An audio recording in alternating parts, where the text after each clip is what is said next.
नमस्कार दोस्तों, मधुर कथाएं चैनल पर एक बार फिर से आपका हार्दिक अभिनंदन है। तो आज की मेरी कहानी का शीर्षक है माँ और सास में अंतर। तो चलिए शुरू करते हैं आज की अपनी ये कहानी। दोस्तों, एक सास कभी माँ नहीं बन सकती है, जबकि वह भी एक माँ ही होती है, लेकिन अपने बहू के लिए वह कभी भी माँ नहीं बन सकती है। यह सिर्फ कहने वाली बात होती है कि सास भी बहू के लिए माँ के समान होती है।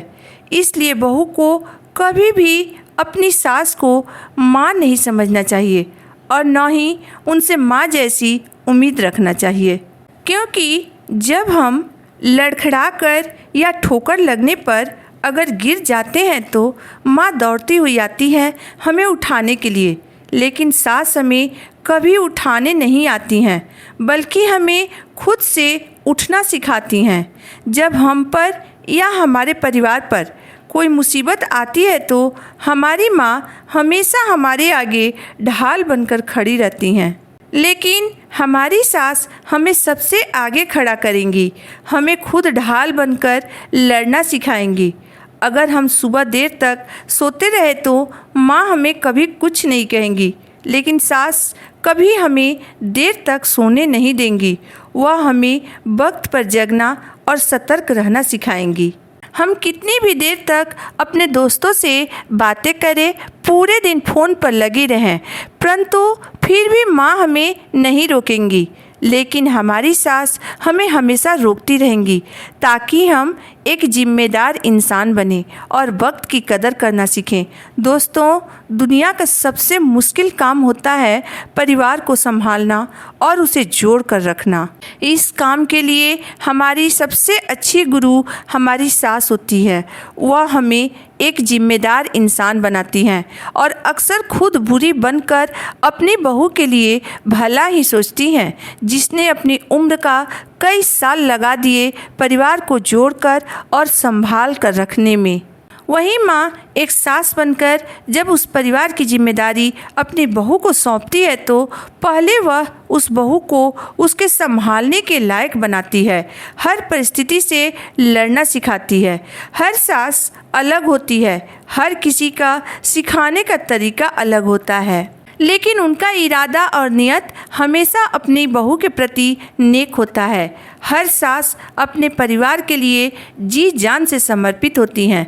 दोस्तों, जब तक सास जीवित रहती है तब तक बहू हर जिम्मेदारी से मुक्त होती है, उसे किसी भी बात की चिंता नहीं होती है। लेकिन आज हमारे समाज में टीवी सीरियल वालों ने सास को बुरा दिखाकर हर बहू के मन में उनके लिए नफरत भर दी है, वरना पहले बहुएं अपनी सास के बारे में इतना बुरा भी नहीं सोचती थी।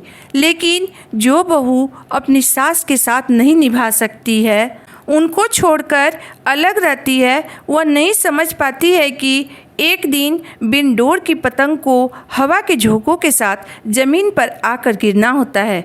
दोस्तों, अगर जीवन की ऊंचाई को छूना है तो अपनी डोर से बंधे रहो, जो तुम्हें हमेशा खींच कर रखेगी।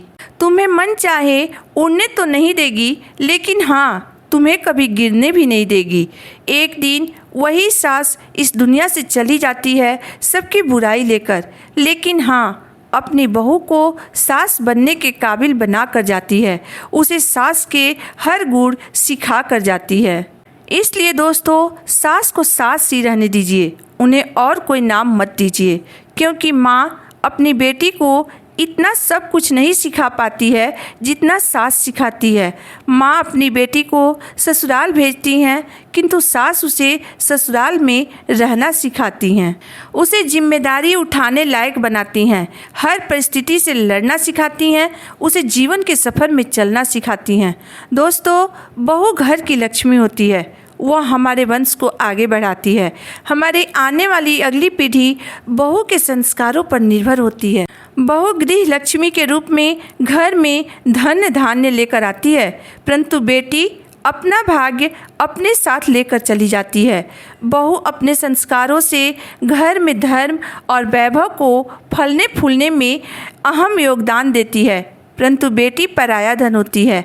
उसे एक दिन हमारे परिवार को छोड़कर दूसरे के घर जाना होता है।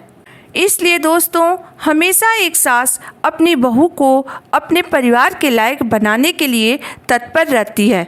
वह हर कदम पर अपनी बहू के साथ खड़ी रहती है, कभी भी अपनी बहू को किसी के सामने झुकने नहीं देती है। तो दोस्तों, आज की मेरी कहानी यहीं तक थी। आपको मेरी कहानी कैसी लगी आप मुझे ज़रूर बताइएगा। अगर आपको मेरी कहानी अंत तक पढ़ने और सुनने के बाद पसंद आई हो तो मेरी वीडियो को लाइक कर दीजिएगा, चैनल को सब्सक्राइब कर दीजिएगा। तो फिर मिलते हैं एक नई वीडियो, एक नई कहानी के साथ।